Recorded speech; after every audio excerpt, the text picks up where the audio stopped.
ರಾಜ್ಯದಲ್ಲಿ ಸದ್ಯಕ್ಕೆ ಬಿಸಿ ಬಿಸಿಯಾಗಿ ಚರ್ಚೆ ಆಗ್ತಾ ಇರುವುದು ದ್ವೇಷ ಭಾಷಣದ ತಡೆ ವಿಚಾರ.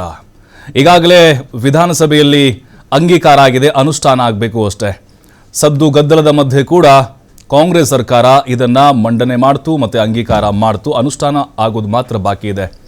ಅಂದ್ರೆ ಈಗ ಬರ್ತಿರುವಂತಹ ಪ್ರಶ್ನೆಗಳು, ಕಾಂಗ್ರೆಸ್ ಸರ್ಕಾರ RSSನವ್ರನ್ನ BJPಯವ್ರನ್ನ ಟಾರ್ಗೆಟ್ ಮಾಡ್ಕೊಂಡು ಮಾತ್ರ ಈ ಕಾಯ್ದೆಯನ್ನು ಮಾಡ್ತಾ, ಅಥವಾ ಮುಸ್ಲಿಂ ಸಮುದಾಯವನ್ನ ಓಲೈಕೆ ಮಾಡಲಿಕ್ಕೋಸ್ಕರ ಈ ಒಂದು ಕಾಯ್ದೆಯನ್ನ ಜಾರಿಗೆ ತರ್ತಾ ಇದೆ ಅನ್ನುವಂತಹ ಪ್ರಶ್ನೆಗಳು ಸಹಜವಾಗಿ ಬರ್ತಾ ಇದೆ. ಇನ್ನು ಪಕ್ಕದ ತೆಲಂಗಾಣ ರಾಜ್ಯದಲ್ಲೂ ಕೂಡ CM ರೇವಂತ್ ರೆಡ್ಡಿ ಅವರು ಹೇಳಿದ್ದಾರೆ, ಈ ಹಿಂದೆ ಗ್ಯಾರಂಟಿಗಳನ್ನು ಏನು ಕಾಪಿ ಮಾಡಿದ್ರು ಅವರು, ಇಲ್ಲಿನ ಮಾಡೆಲ್ ಅನ್ನ ಅವರು ಕೂಡ ಅಲ್ಲಿ ಜಾರಿಗೆ ತಂದಿದ್ರು, ಗ್ಯಾರಂಟಿ ಯೋಜನೆಗಳನ್ನ. ಅದೇ ರೀತಿಯಾಗಿ ಕರ್ನಾಟಕ ಹೆಂಗೆ ಮಾಡ್ತಾ ಇದೆ ಅಲ್ವಾ, ನಾವು ಕೂಡ ಹಾಗೆ ಈ ಹೇಟ್ ಸ್ಪೀಚ್ ವಿಧೇಯಕವನ್ನ ಇಲ್ಲಿ ಜಾರಿಗೆ ತರ್ತೀವಿ ಅಂತ ಹೇಳಿದ್ದಾರೆ. ಅಂದ್ರೆ ಇದು ರಾಜಕೀಯವಂತಹ ಒಂದು ಸ್ಟ್ರಾಟಜಿನಾ ಅಥವಾ ನಿಜಕ್ಕೂ ಶಾಂತಿ ಮಂತ್ರವನ್ನ ನಾಯಕರು ಜಪಿಸ್ತಾ ಇದ್ದಾರಾ? ಇದರ ಆಳಕ್ಕೆ ಹೋಗಿ ನಾವು ಇದರ ಬಗ್ಗೆ ಚರ್ಚೆಯನ್ನು ಮಾಡ್ತೇವೆ. ಅದಕ್ಕಿಂತ ಮುಂಚೆ ರೇವಂತ್ ರೆಡ್ಡಿ ಏನು ಹೇಳಿದ್ದಾರೆ ಒಂದ್ಸಲ ಕೇಳಿಸ್ಕೊಳ್ಳೋಣ. ఈ మధ్య కాలంలోనే కర్ణాటక రాష్ట్రంలో కాంగ్రెస్ పార్టీ శాసనసభలో ప్రవేశపెట్టి ఇతర మతాలను కించపరిచే విధంగా, ఇతర మతస్థులను తక్కువ చేసే విధంగా మాట్లాడితే శిక్షించే విధంగా చట్టాన్ని సవరించారు. తొందరలోనే తెలంగాణ రాష్ట్రంలో కూడా బడ్జెట్ సమావేశాలలో ఆ చట్టాన్ని తీసుకొచ్చి అన్ని మతాలకు సమానమైన హక్కును, అధికారాన్ని, వాళ్ళ యొక్క మతాన్ని వాళ్ళు ఆచరించే స్వేచ్ఛను తెలంగాణ రాష్ట్ర ప్రభుత్వం అందిస్తుంది అని చెప్పి నేను ఈ సందర్భంగా తెలియజేస్తున్నా. ఈ మధ్య కాలంలో ಈ ಬಗ್ಗೆ ಚರ್ಚೆ ಮಾಡಲಿಕ್ಕೆ ನಮ್ಮ ಜೊತೆಗೆ ಅತಿಥಿಗಳು ಜಾಯ್ನ್ ಆಗಿದ್ದಾರೆ. ಅವ್ರನ್ನ ಕಾರ್ಯಕ್ರಮಕ್ಕೆ ಸ್ವಾಗತ ಮಾಡ್ತಾ ಇದ್ದೀನಿ. ಮೊದಲಾಗಿ ಮುಸ್ಲಿಂ ಮುಖಂಡರಾಗಿರುವಂತಹ ಸಾದಿಕ್ ಪಾಷ್ ಅವರಿದ್ದಾರೆ. ಸರ್ ನಮಸ್ತೆ, ಕಾರ್ಯಕ್ರಮಕ್ಕೆ ಸ್ವಾಗತ. BJP ವಕ್ತಾರ ಆಗಿರುವಂತಹ ಕಾಂತಿ ಶೆಟ್ಟಿ ಇದ್ದಾರೆ. ಮೇಡಮ್ ನಮಸ್ತೆ, ಕಾರ್ಯಕ್ರಮಕ್ಕೆ ಸ್ವಾಗತ. ಆಮ್ ಆದ್ಮಿ ಪಕ್ಷದಿಂದ ಶಶಿಧರ್ ಆರಾಧ್ಯರು ಇದ್ದಾರೆ. ಸರ್ ನಮಸ್ತೆ, ಕಾರ್ಯಕ್ರಮಕ್ಕೆ ಸ್ವಾಗತ. ಸಾದಿಕ್ ಪಾಷಾ ಸರ್, ಈಗಾಗಲೇ ಹಲವು ಡಿಬೇಟ್ಗಳಲ್ಲಿ ಭಾಗಿಯಾಗಿರ್ತೀರಿ ಈ ವಿಚಾರಕ್ಕೆ ಸಂಬಂಧಪಟ್ಟಂತೆ. ಈಗ ದ್ವೇಷ ಭಾಷಣ ಈಗ ವೈಯಕ್ತಿಕವಾಗಿ ನಾವು ನಿಮಗೆ ಏನೋ ಹೇಳ್ತೀವಿ, ಸಾದಿಕ್ ಪಾಷಾ ವಿಚಾರವಾಗಿ ವೈಯಕ್ತಿಕವಾಗಿ ನಾನೇನೋ ನಿಮಗೆ ನಿಂದನೆ ಮಾಡಿದೆ, ಅದನ್ನು ಹೇಗೆ ನೀವು ದ್ವೇಷ ಭಾಷಣ ಅಂತ ಕನ್ಸಿಡರ್ ಮಾಡ್ತೀರಿ?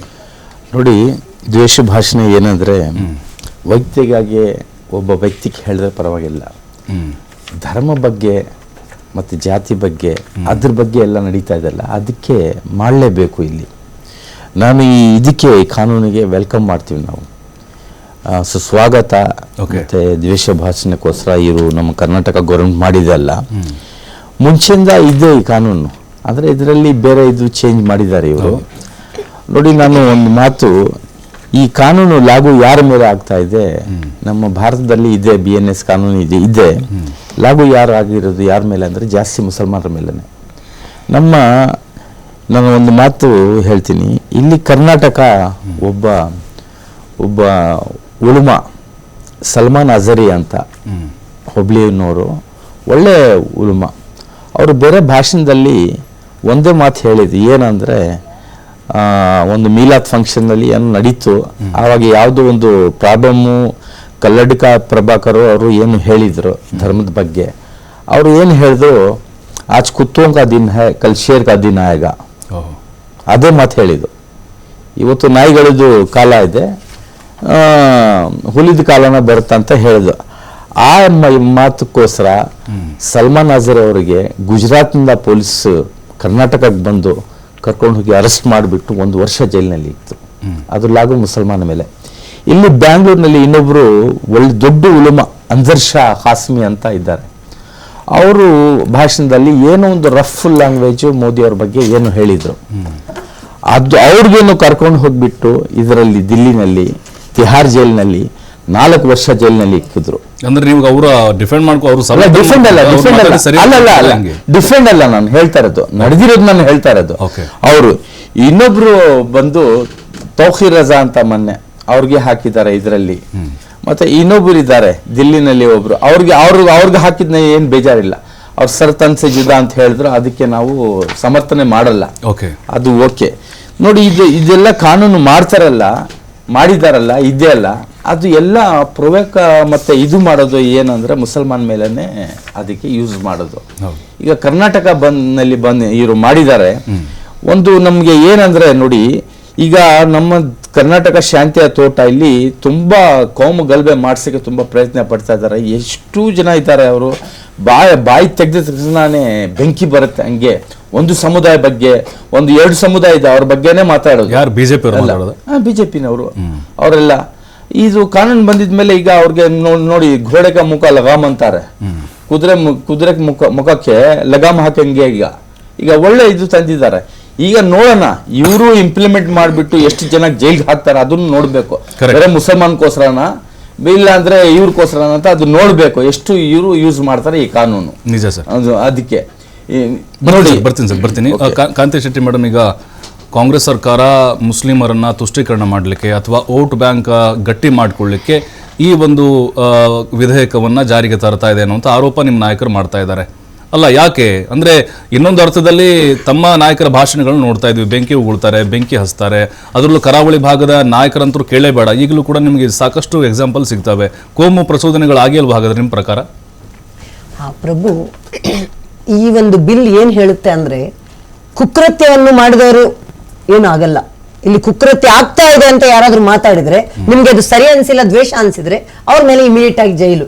ಅದು ಹೇಗೆ DC ಆಫೀಸಿನಲ್ಲೇ ಒಂದು ಜಡ್ಜೆ ಜೈಲು ಇದ್ ಮಾಡ್ಬೋದು. ಕುಕೃತ್ಯ ಮಾಡಿ ಸರ್ತಂಗ್ ಸೆ ಜುದಾ ಅಂತ ಸರ್ ಹೇಳಿದ್ರು. ಸರ್ತಂಗ್ ಸೆ ಜುದಾ ಯಾರು ಅಂತ ನಾವು ಮಾತಾಡಿದವ್ರ ಮೇಲೆ ಜೈಲು, ಯಾರು ಕತ್ತರಿಸ್ತಾರೆ ಅವ್ರಿಗೆ ಜೈಲಿಲ್ಲ, ಅವರಿಗೆ ಬೇಲಲ್ಲಿ ಆಚೆ ಬರ್ಬೋದು ಅವರು. ಇದು ಈ ಒಂದು ಕಾನೂನಿನ ಅಂಶ. ಈಗ ಯಾರನ್ನಾದ್ರೂ ಯಾರು ನೋಡಿ ಒಬ್ರು ಸಾಯಿಸ್ತಾ ಇದಾರೆ ಅಂತ ಹೇಳಿದ್ರೆ, ಇನ್ನು ನೆಕ್ಸ್ಟ್ ಪ್ರಭು ನೀವು TV5 ಅಲ್ಲಿ ಪ್ರತಿದಿನ ಪೊಲೀಸರನ್ನ ಒಬ್ಬರಲ್ಲಿ ಇಡ್ಬೇಕಾಗುತ್ತೆ.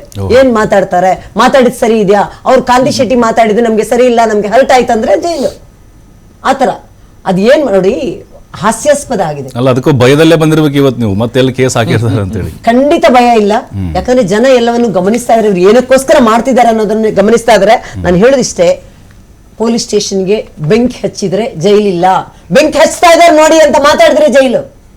DJ ಅಲ್ಲಿ KG ಅಲ್ಲಿ ಪ್ರಕರಣ ಪೊಲೀಸ್ ಸ್ಟೇಷನ್ ಬೆಂಕಿ ಆಯ್ತಲ್ಲ ಸರ್, ಯಾರು ಹಚ್ತಾರೆ ಅವ್ರಿಗೇನ್ ಪ್ರಾಬ್ಲಮ್ ಇಲ್ಲ. ನೋಡ್ರಿ ಇವತ್ತು ಬೆಂಕಿ ಹಚ್ತಾ, ಈಗ ನಾಳೆ ದಿನ ಇಲ್ಲಿ ಏನೋ ಒಂದು ಗಲಾಟೆ ಆಗ್ತಾ ಇದೆ ಅಂತ ನಾವಿಲ್ಲಿ ಡಿಸ್ಕಸ್ ಮಾಡಿದ್ರೆ ಜೈಲು. ಅಥವಾ ಇಂಥವರು ಗಲಾಟೆ ಮಾಡುವ ಚಾನ್ಸಸ್ ಇದೆ ಅಂತ ಹೇಳಿ ಯಾರು ರೌಡಿ ಲಿಸ್ಟ್ ಅಲ್ಲಿ ಇರ್ತಾರೆ, ಯಾರು ಲಿಸ್ಟ್ ಅಲ್ಲಿ ಇರ್ತಾರೆ, ಅವ್ರುಗಳನ್ನು ಒಂದಿನ ಮೊದಲೇ ಇನ್ಸೈಡ್ ಹಾಕುವಂತ ಅಂಶ ಇದ್ರಲ್ಲಿದೆ. ಅಲ್ಲ, ನಿಮ್ಗೆ ಮೇಡಮ್ ಬಿಜೆಪಿ ಅವರಿಗೆ ಈಗ ಕರ್ನಾಟಕ ಸರ್ವ ಜನಾಂಗದ ಶಾಂತಿ ತೋಟ ಆಗ್ಲಿಕ್ಕೆ ಇಷ್ಟ ಇಲ್ವಾ? ನೆಮ್ಮದಿಯಾಗಿ ಇಷ್ಟ ಇದೆ, ಅಣ್ಣ ತಮ್ಮಂದಿರಾಗಿ ಬದುಕಕ್ಕೆ ಇಷ್ಟ ಇಲ್ವಾ ಅಂತ ನೀವು ಬಯಸಲ್ವಾ?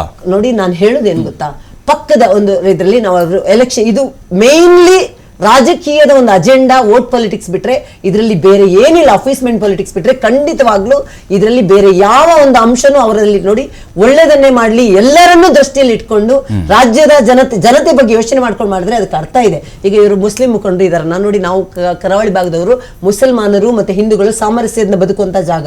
ನಾವು ನಮ್ಮ ದೇವರ ಕೋಣೆಯಲ್ಲಿ ನೂರಾರು ದೇವರುಗಳನ್ನು ಇಟ್ಟು ಪೂಜೆ ಮಾಡ್ತಾ ಇರ್ತೀವಿ. ನಮ್ಮ ಪಕ್ಕದಲ್ಲಿ ಕರಾವಳಿ ಭಾಗದಲ್ಲೇ ಜಾಸ್ತಿ ಕೊಲೆಗಳಾಗಿರೋದು, ಹಿಂದೂ ಮುಸ್ಲಿಮರ ಜಗಳ ಜಾಸ್ತಿ ಇದೆ ಪ್ರಭು. ಹಿಂದೂ ಮುಸ್ಲಿಮರಿಗೆ ಬಿಜೆಪಿ ಅಂದ್ರೆ ಆಗಲ್ಲ ಅನ್ನೋದೊಂದು ಹೇಳೋದಷ್ಟೇ. ಆದ್ರೆ ಪ್ರತಿಯೊಂದನ್ನು ಬಿಜೆಪಿ ಸರ್ಕಾರ ಮುಸ್ಲಿಮರಿಗೆ ಏನ್ ಮಾಡಿದೆ ಅನ್ನೋದನ್ನು ಜನ ನೋಡಿದ್ದಾರೆ. ಆಯ್ತಾ, ಇವಾಗ ನಾನು ಒಂದು ಎಕ್ಸಾಂಪಲ್ ಒಂದು 2 ಸೆಕೆಂಡ್ ಅಲ್ಲಿ ಹೇಳ್ಬಿಡ್ತೀನಿ ಸರ್. ನಮ್ಮ ಮನೆ ಪಕ್ಕ ಹಿಂದ್ಗಡೆ ಮಸೀದಿಯಲ್ಲಿ ಅಲ್ಲಾ ಒಬ್ಬನೇ ಅಂತ ಹೇಳಿ ಅಜಾನ್ ಮಾಡ್ತಾರೆ. ನಾನ್ ಬೆಳಿಗ್ಗೆ ಎದ್ದು ಪೂಜೆ ಮಾಡ್ತಾ ಇರ್ತೀನಿ, ಹಾಗಾದ್ರೆ ನನ್ಗೆ ಹರ್ಟ್ ಆಗಿದೆ ಅಂತ ಹೇಳಿ ಇವ್ರ ಮೇಲೆ ಕೇಸ್ ಹಾಕಲ್ಲ ನಾನು? ಹೇಳಿ ನೀವು ಯೋಚನೆ. ಸಿಂಪಲ್. ಇದು ಕೋಮು ಪ್ರಚೋದನೆ ಮಾಡಕ್ಕಂತ ಇರುವಂತ ಅಂಶ ಅಂತ ಅನಿಸ್ತಾ ಇದೆ ನಂಗೆ. ಅಲ್ಲ, ನಿಮ್ ತರ CT ರವಿ ಅವರು ಥಿಂಕ್ ಮಾಡ್ಲಿ, ಯತ್ನಾಳ್ ಅವರು ಯೋಚನೆ ಮಾಡ್ಲಿ, ಪ್ರತಾಪ್ ಸಿಂಹ ಅವರು ಯೋಚನೆ ಮಾಡ್ಲಿ. ಹಾಗಾಗಿ ಕರ್ನಾಟಕ ಸಹೋದರತ್ವದಿಂದ ಬಾಳುತ್ತೆ ಮೇಡಮ್. ನಿಮ್ಮ ತರನೇ ನಿಮ್ಮ ನಾಯಕರ ಮನಸ್ಥಿತಿಗಳು ಇಲ್ಲ ಅಂತ ಹೇಳಿ ಅಷ್ಟೇ ಹೇಳ್ತಾರೆ. ಪೊಲಿಟಿಕಲ್ ವಾಯ್ಸ್ ಅನ್ನು ಸರ್ಪಸ್ ಮಾಡಕ್ಕೆ ಇರುವಂತಹ ಇದು ಅಂಶ. ಒಂದು ನಮ್ಮ ಮಾನ್ಯ ನಿನ್ನೆ ಶೋಭಾ ಕರಂದ್ಲಾಜೆ ಅವರು ಕೂಡ ರಾಜ್ಯಪಾಲರಿಗೆ ಲೆಟರ್ ಬರೆದಿದ್ದಾರೆ, ದಯವಿಟ್ಟು ಈ ಅಂಶವನ್ನ ಮತ್ತೊಮ್ಮೆ ಪರಿಗಣಿಸಿ ಅಂತ ಹೇಳಿ. ನೋಡಿ, ನೀವು ಹೇಳಿದ್ರಿ ಕರ್ನಾಟಕ ಶಾಂತಿ ತೋಟ ಆಗುದು ಬೇಡ ಅಂತ ಹೇಳಿ. ನಾವೆಲ್ಲರೂ ಶಾಂತಿ ಪ್ರಿಯರೇ. ಈ ಏನು ಕೇಸ್ ಇದೆ, ನಮ್ಮ ಮಾನ್ಯ ಪ್ರೈಮ್ ಮಿನಿಸ್ಟರ್ನೇ ಸಮಾಧಿ ಮಾಡ್ತೀವಿ ಅಂತ ಹೇಳಿದ್ರೆ ಅದು ದ್ವೇಷದ ಭಾಷಣ ಅಲ್ಲ. ಅವರನ್ನು ಅರೆಸ್ಟ್ ಮಾಡಕ್ ಆಗಲ್ಲ ನಿಮ್ಗೆ. ಅಥವಾ ಪಾಕಿಸ್ತಾನ್ ಜಿಂದಾಬಾದ್ ಬೇರೆ ದೇಶದ ಇದನ್ನ ಮಾಡಿದವರು ಅವ್ರು ಅರೆಸ್ಟ್ ಆಗಲ್ಲ, ಅವ್ರ ಮೇಲೆ FIR ಆಗಲ್ಲ. ಆದ್ರೆ ಈ ದ್ವೇಷದ ಭಾಷಣ ನಮ್ಮ ಜೊತೆ ಯಾರೋ ಒಬ್ರು ಎಲೆಕ್ಷನ್ ನಿಂತ್ಕೋಬೇಕಂತ ಹೇಳೋಣ, ಅವ್ರ ಕಂಡ್ರೆ ನಮ್ಗೆ ಆಗಲ್ಲ. ನಿಮ್ಮ ನಾಯಕರು ಮಾತಾಡಿದ್ದಾರೆ, ಸೋನಿಯಾ ಗಾಂಧಿ ಅವ್ರ ಬಗ್ಗೆ ಮಾತಾಡಿದ್ದಾರೆ, ರಾಹುಲ್ ಗಾಂಧಿ ಅವ್ರು ಈಗಲೂ ಕೂಡ ಟೀಕೆ ಮಾಡ್ತಾರೆ, ದೇಶದ್ರೋಹಿ ಪಟ್ಟ ಕಟ್ತಾರೆ, ಮಸೀದಿಗಳನ್ನು ಒಡೆದು ಹಾಕ್ತಿವಿ ಅಂತ ಬಹಿರಂಗವಾಗಿ ಹೇಳ್ತಾರೆ. ಅದು ಅಲ್ವಾ? ಅದು ದ್ವೇಷ ಭಾಷಣ ಅಲ್ವಾ? ಬರ್ತೀನಿ ಮೇಡಮ್, ಒಂದು ಬ್ರೇಕ್ ಸಮಯ. ಬಾಬಾ ಸಾಹೇಬ್ ಅಂಬೇಡ್ಕರ್ ಬಗ್ಗೆ ಇವ್ರು ಯಾವಾಗ್ಲೂ ಹೇಳ್ತಾರೆ, ಅವರ ಒಂದು ಏನು ಅತ್ಯಂತ ಪ್ರೀತಿಯ ಅನುಚ್ಛೇದ ಇದು ಫ್ರೀಡಮ್ ಆಫ್ ಸ್ಪೀಚ್. ಇದನ್ನು ಸರ್ಪ್ರೈಸ್ ಮಾಡಕ್ ಹೇಳ್ತಾರೆ. ಹೋಗ್ಲಿ ಫ್ರೀಡಂ ಪಾರ್ಕ್ ನ ಇವರು ಕ್ಲೋಸ್ ಮಾಡ್ಬಿಡುದಲ್ಲ, ಅಲ್ಲಿ ಹೋಗಿ ಯಾರು ಪ್ರೊಟೆಸ್ಟ್ ಮಾಡಕ್ಕೆ ಆಗಲ್ಲ. ಇದಕ್ಕೆ ಈಗ ಇವರೆಲ್ಲ ಮಾಡ್ತಿರೋದೇನಕ್ಕೆ? ನಮ್ಮಿಂದ ಕಾಟ ತಡೆಯಕ್ ಆಗ್ತಾ ಇಲ್ಲ, ನಾವ್ ಎಲ್ಲವನ್ನು ಪ್ರಶ್ನೆಗಳು ಕೇಳ್ತೀವಿ, ಇವರು ಮಾಡಿರೋ ಹಗರಣಗಳನ್ನ ಆಚೆ ಹಾಕ್ತಾ ಇರ್ತೀವಿ, ಸರ್ಕಾರದ ವೈಫಲ್ಯಗಳನ್ನು ಮಾತಾಡ್ತೀವಿ. ಇದು ಮಾತಾಡಬಾರ್ದು ಅನ್ನೋ ಉದ್ದೇಶ ಇದ್ರೆ ನೀವು ಇಲ್ಲಿ ಟಿವಿ ಪ್ಯಾನೆಲ್ ಅಲ್ಲಿ ಇನ್ನು ಪೊಲೀಸರನ್ನು ಕೂರಿಸಬೇಕು, ಇವ್ರೇನ್ ಮಾತಾಡ್ತಾರ ನೋಡುತ್ತಾರೆ, ಪರಿಸ್ಥಿತಿ ಬರ್ಲಿ.